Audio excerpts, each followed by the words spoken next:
Hi there. In this game we see Osvaldo Manuel Bazan against Bobby Fischer. This is in round 8 of the Plata tournament. Knight f3 is played. We see Fischer playing knight f6, c4, e6, knight c3, now d5, d4. So we have a queen's gambit declined. Now the Rogozin variation, bishop b4. So this is a cross between the Nimzo engine and the queen's gambit declined. It is popular with modern grandmasters like Vichy Anand. And also Vichy, of course, has been a world chess champion himself. So it's been used at the high level. We have c takes, e takes, bishop g5. And now extremely direct play by Bobby Fischer. h6, bishop h4, c5. With a clear intent to try and punish this bishop maneuver. Try and put more pressure on c3 here. We have e3, knight c6, bishop e2, and here it comes, unpinning g5, knight e4. So white's not being left in peace here. White has the parry c3, and then even more pressure piled on, queen a5. White castles, and Fischer goes for it, for winning a pawn. His king is still in the centre. To do this, you really do need to be a tactical magician to get away with it, in general, I would say. We see b takes, knight takes c3, queen e1. Okay, Fischer gets rid of the pin with knight takes e2, queen takes e2. Now he has an issue to deal with, rook takes c5. He deals with it with c4, but his king's still in the centre. If he castles here, rook takes c5. This is a strong position for white with a big advantage for white. So c4, but now it seems to just run into e4. Normally we'd say that, but there is actually an amazing way of playing this position, making use of all forcing moves to potentially justify this exceptional case with the king in the centre still, and white develops. The rooks are not connected, they're unprotected as well. And it looks as though this is a thematic break. So has Fischer really done something terrible here? His next move, bishop e6, is super interesting and very logical. It's protecting basically c4 as well. If e takes here, which wasn't played, queen takes, and we're still protecting, Fischer is still protecting c4. So this is a great position. Black could castle here, queenside, and the problems are just resolved. Black's actually doing fine there. And instead, if knight e5, knight takes, bishop takes, rook g8 is actually black's doing fine here. It's difficult to prove. There's an issue with the king in the centre. White tries now a very tactical move, bishop c7, really trying to prove there's an issue with the king in the centre, dragging the queen away from d5 so that e takes is more effectual. Fischer takes this. Okay, so he's got a piece to play with, and he plays a forcing move here, g4. We see knight d2. If knight e5 in this position, then knight takes e5, d takes, knight g6. Black is a piece up. That is an advantage for black. So we see knight d2, and it looks as though, yeah, there's weaknesses all over the place. Let's say it as it is. Fischer looks as though he's playing like a computer here. Can he follow up like a computer? Knight takes d4, queen e4. And now here is a key move.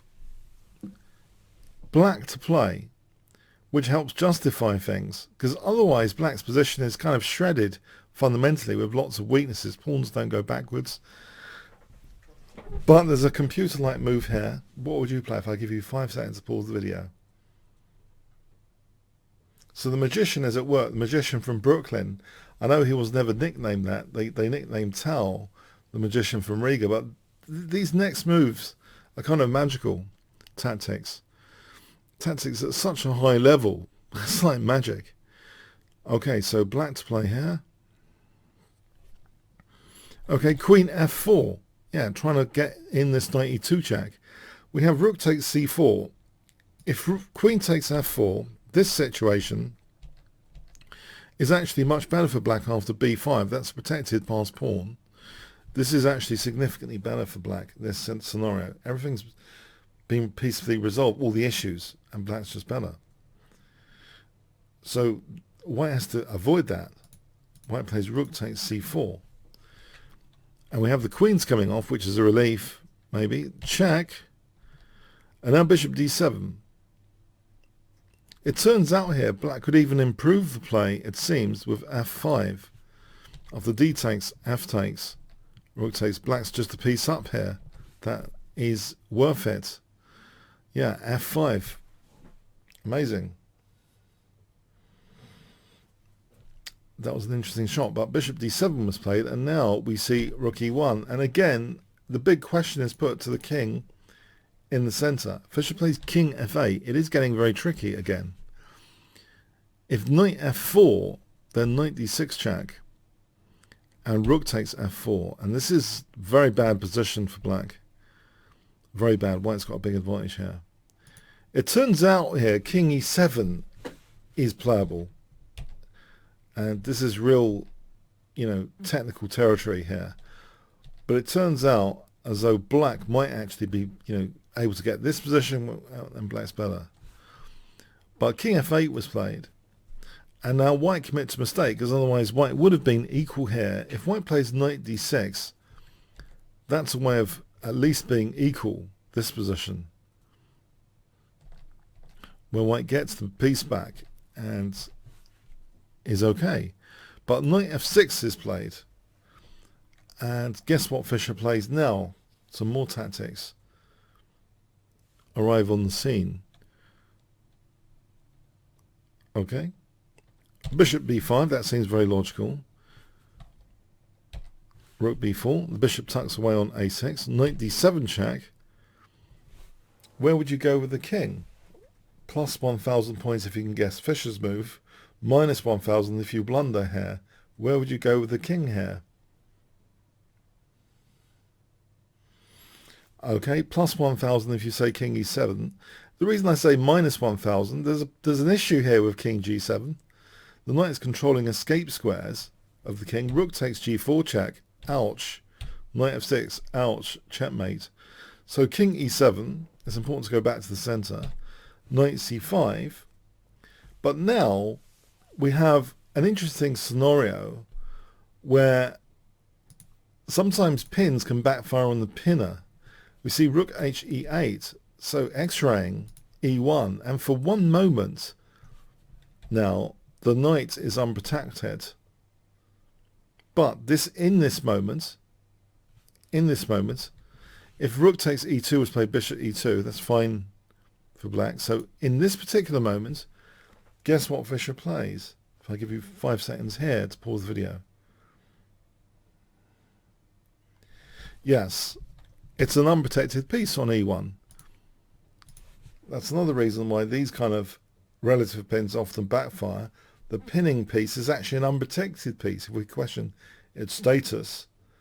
We have rook takes b7, and guess what Fischer plays now? Yeah?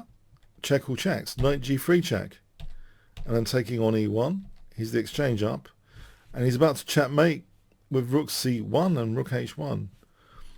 Rook takes f7 was played. Rook cc1, the game ended.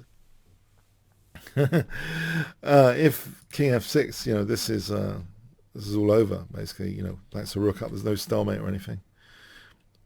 So a very tactically fierce game. Fischer, it seems, pushed his luck. Played like a magician, though. So resourceful in this game. So tactically resourceful like a magician. With moves like queen f4. And then later the rook e8 and the knight g3. Lots of tactical magic here.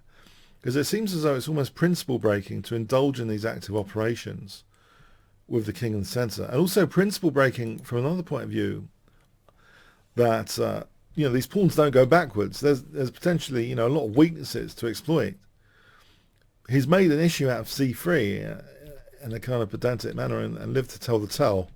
Basically, after e4, he's lived to tell the tale because in this particular situation, it seems as though black's able to just about hold things together with a small advantage. Incredible. A fascinating tactical game indeed. we could say Fischer is the magician from Brooklyn. Let's go to the game end position.